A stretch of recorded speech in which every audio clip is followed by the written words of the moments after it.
Why should the people listen to you? Because, unlike some other Robin Hoods, I can speak with an English accent. Is it fair the way that Mel Brooks and others were so merciless in their mockery of Kevin Costner for his failure to sound English when playing Robin Hood? When we consider that the distinctions between American versus British English would develop as the result of centuries of geographic separation, we realize that the accent English was spoken in before any of its speakers were even aware that the North American continent even existed would have sounded different from the ones that any English speakers use today. But the far greater importance of this realization for actors is how it affects their perceived ability to handle something else, something that they're a lot more likely than the role of Robin Hood to have to perform at some time in their careers: the works of Shakespeare. In today's video, we're going to look at the misconceptions surrounding the belief that Americans can't perform Shakespeare, including the notion that in order to do so, they must speak in an English accent. And we're going to identify the 5 biggest Shakespearean performance errors that actors make, which create the false impression that their voices are what make them incapable of sounding good performing Shakespeare. But actors, if you are aware of these mistakes, you will know how to avoid them. And I assure you, whatever your natural accent is, you can do it. First of all, we should understand that all of these mistakes actors make in dealing with Shakespeare connect in some way with a discomfort with what is called the heightened language that he and other classical dramatists wrote in. This refers to the patterns of speech that are more ornate and poetic than everyday speech, and rely heavily on elaborate metaphors, rhythmic patterns, and fancy vocabulary.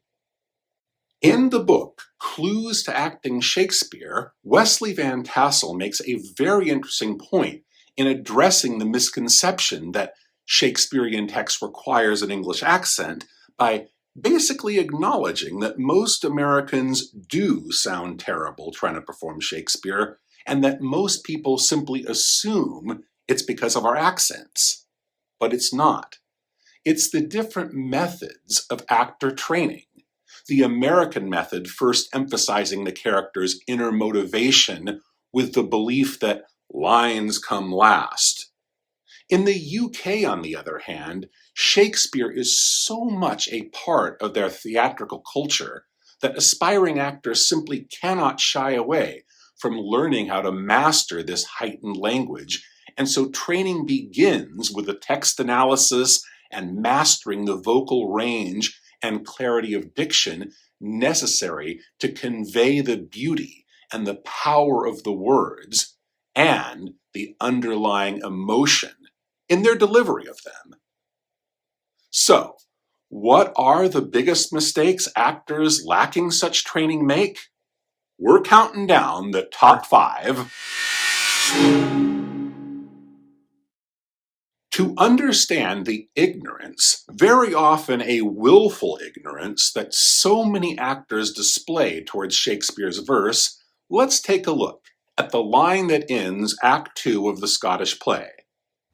God's benison go with you, and with those that would make good of bad, and friends of foes.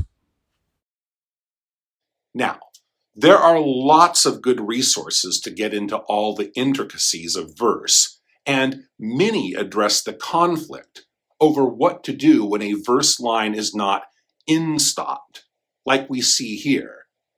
It's one sentence that runs into the next line of verse before we reach the next punctuation. But folks, Shakespeare wrote in verse for a reason, and failure to recognize line endings, especially when doing so kills a rhyme, destroys the poetry the bard went to all the trouble to create.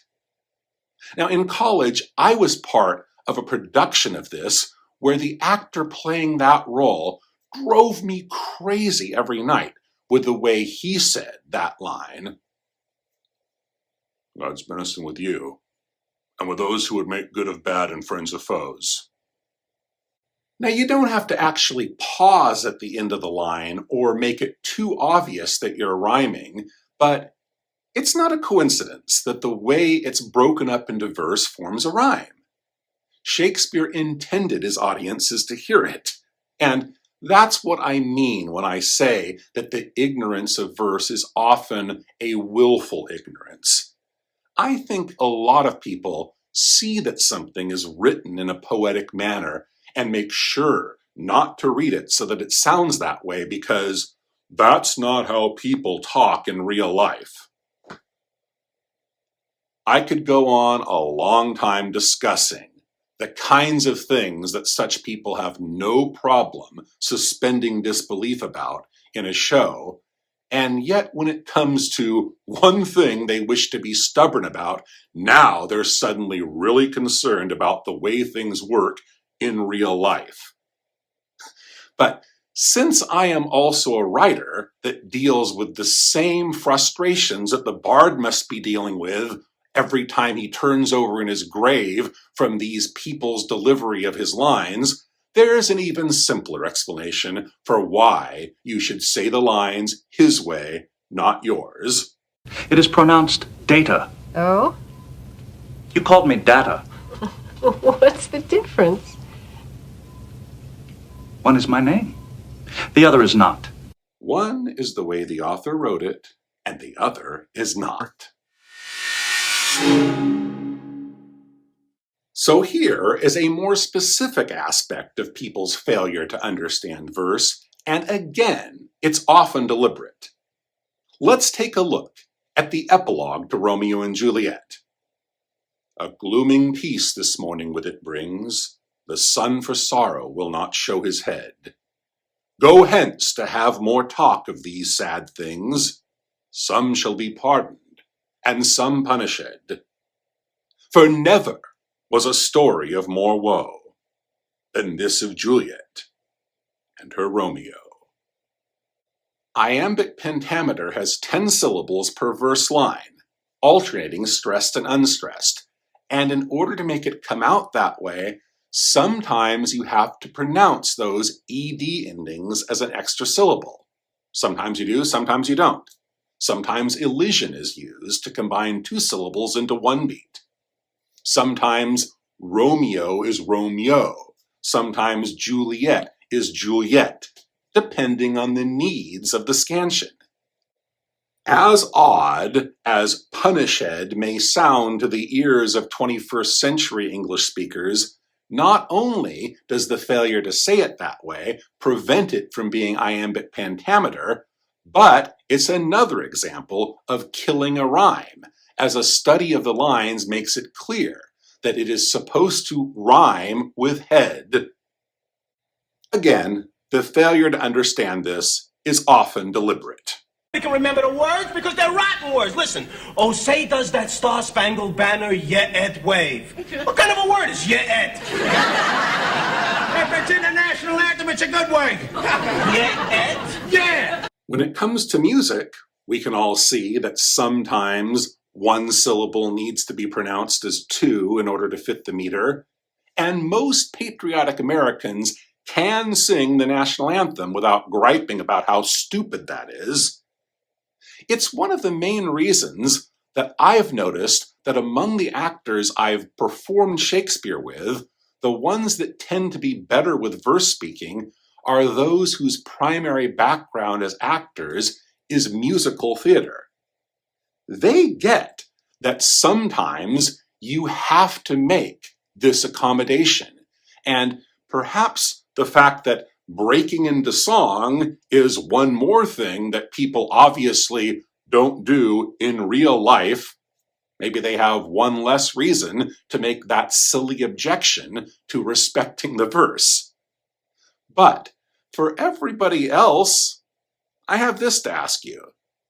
You have no problem singing along with rock lyrics that say it don't matter none because the correct grammar would be adding syllables that screw up the meter. Why can't you similarly bend a little in your English language purism to accommodate the bard? Diction, diction, diction. This one speaks for itself. The actor in my previous example from Macbeth also said that line, as you saw in the way that I repeated it, in pretty much the same, barely articulate way. Now, in addition to killing the meter and a rhyme, failure to show an appreciation for the richness of the language in the way you speak it fails to convey that beauty to the audience. Let's look at one of the many, many famous lines from Hamlet. He was a man. Take him for all in all, I shall not look upon his life again. I was in a production of Hamlet where the lead was absolutely clueless about verse speaking. I would wince backstage every time I heard him say damn when it was clearly written as damned. But nothing drove me crazier than listening to him every time he said this line, I shall never look upon his like again. Now, if this actor had any understanding of iambic pentameter, he would know that the additional syllable that he's adding by changing not to never is screwing up the verse. And he would have an ear for it, to be able to just hear that something is off. But even if you can't get it right for that reason, you can at least learn the lines that the writer wrote and not go around paraphrasing them, if for no other reason than for Data's reason. One is my name. The other is not. While failing to learn your lines is one thing, learning them is not enough if you don't understand them. This is true of any text that an actor has to work on, but the need to understand the importance of this is critical when it comes to heightened language, whose metaphors may have meanings that are not always clear. In his book, Shakespeare for Beginners, Brandon Toropoff gives good advice to students who are just starting to learn Shakespeare by telling them not to get too bogged down with the language and feeling the need to sit on every word with a dictionary, and to instead just go with the flow. He says a good actor can communicate the meaning of a phrase even when you don't understand the dictionary meaning of each individual word. And there's the rub. The inverse is also true. A bad actor will fail to communicate that.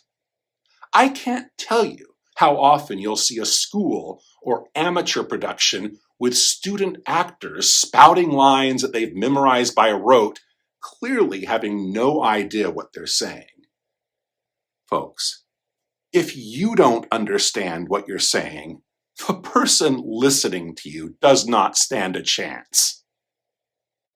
In The Friendly Shakespeare, Nori Epstein discusses Mark Antony's speech, particularly the part with the "Yet Brutus says he was ambitious and Brutus is an honorable man," and how it changes the entire meaning of that statement if you don't understand that it's sarcastic, like, yeah, here are the facts, but if Brutus says it, then it has to be true.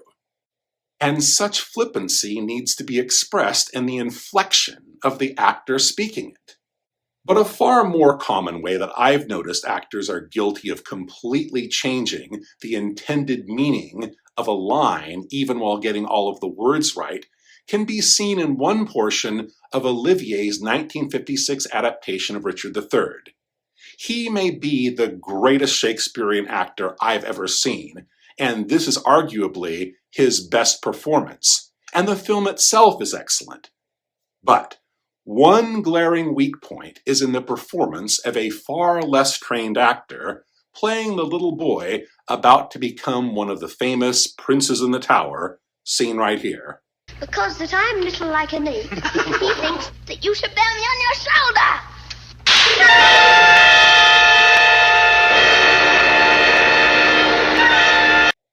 just say? You know, especially when you're going to punctuate the line with a for dramatic effect to imply that that kid just signed his own death warrant with that comment, it's kind of important that we understand the meaning of what he just said. And I was so confused when I first watched this, I had to pause the movie to look up the line and figure out the meaning that this kid failed to convey. Now that line is an allusion to Richard's hump. Bear me on your shoulders instead of your hump. The kid just made fun of his uncle's disability, something that the actor playing him failed to convey by the failure to put the emphasis on the correct word. Even in contemporary language, we could go on a long time analyzing phrases that people often completely change the meaning of by putting the emphasis on the wrong word. But here is a great example right out of Shakespeare. You should bear me on your shoulders rather than you should bear me on your shoulders makes a difficult to understand reference even more difficult for the audience. So, was this video helpful to you? Please let me know down in the comments. And if you're an actor or a lover of the theater, please don't forget to like and subscribe to stay tuned for more acting and theater-related content here in the future. Take care, and I'll see you soon.